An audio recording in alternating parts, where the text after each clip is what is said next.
পদ্মা বহুমুখী সেতু প্রকল্পে ভূমি অধিগ্রহণে ক্ষতিপূরণে প্রায় 10 কোটি টাকা আত্মসাতের অভিযোগে মাদারীপুর জেলা প্রশাসনের সাবেক ভূমি অধিগ্রহণ কর্মকর্তা প্রমথ রঞ্জন ঘটকসহ 23 জনকে আসামি করে মামলা করেছে দুর্নীতি দমন কমিশন দুদক।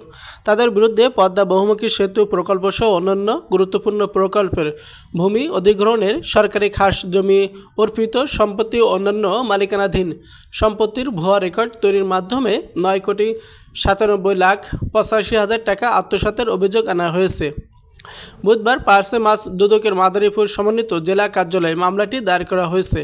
বুধবার 5 মার্চ নিয়মিত ব্রিফিং দুদকের মহাপরিচালক প্রতিরোধ মোহাম্মদ আক্তার হোসেন জানান, ঘুষ লেনদেনের ষড়যন্ত্রমূলক কার্যক্রম পরিচালনার মাধ্যমে পদ্মা সেতু প্রকল্পের নির্মাণাধীন কাজে পদ্মা বহুমুখী সেতু প্রকল্পের নির্মাণ তদারকি পরামর্শক নিয়োগ সংক্রান্ত দরপত্রের অন্যতম দরদাতা এসএনসি লাভালিন ইন্টারন্যাশনালকে কার্যাদেশ পাইয়ে দেওয়ার অপরাধমূলক ষড়যন্ত্র করায় বনানী থানায় মামলা দায়ের করা হয়। পরে তদন্ত শেষে 2014 সালে আদালতে চূড়ান্ত প্রতিবেদন বা ফাইনাল রিপোর্ট দাখিল করা হয়। ওই মামলা পূর্ণ পর্যালোচনা করে কমিশন মামলাটি অধিকতর তদন্তের জন্য গত বছরের 31 ডিসেম্বর সিদ্ধান্ত নেয়।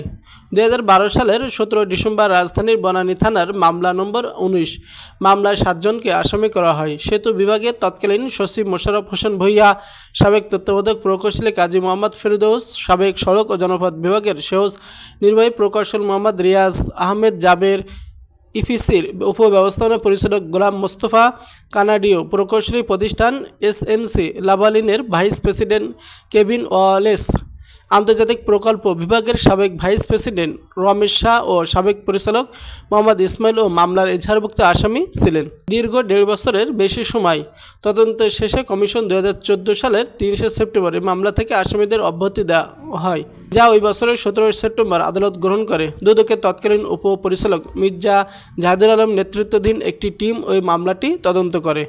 পদ্মা সেতু দুর্নীতি ষড়যন্ত্র মামলা এজাহারে সন্দেহভাজনের তালিকায় ছিলেন প্রয়াত সাবেক যোগাযোগ মন্ত্রী সৈয়দ আবুল হোসেন ও প্রাক্তন পররাষ্ট্রমন্ত্রী আবুল হাসান চৌধুরী। মামলাটির চূড়ান্ত প্রতিবেদনের মাধ্যমে তারাও এই অভিযোগ থেকে অব্যাহতি পান। তদন্তকালে বাংলাদেশ ও কানাডা গিয়ে দুদকের তদন্ত দল অনুসন্ধান করেছিল, যা ওই বছরের 17 সেপ্টেম্বর আদালত গ্রহণ করে। দুদকের তৎকালীন উপপরিচালক মির্জা জাহিদুল আলম নেতৃত্বাধীন একটি টিম ওই মামলাটি তদন্ত করে।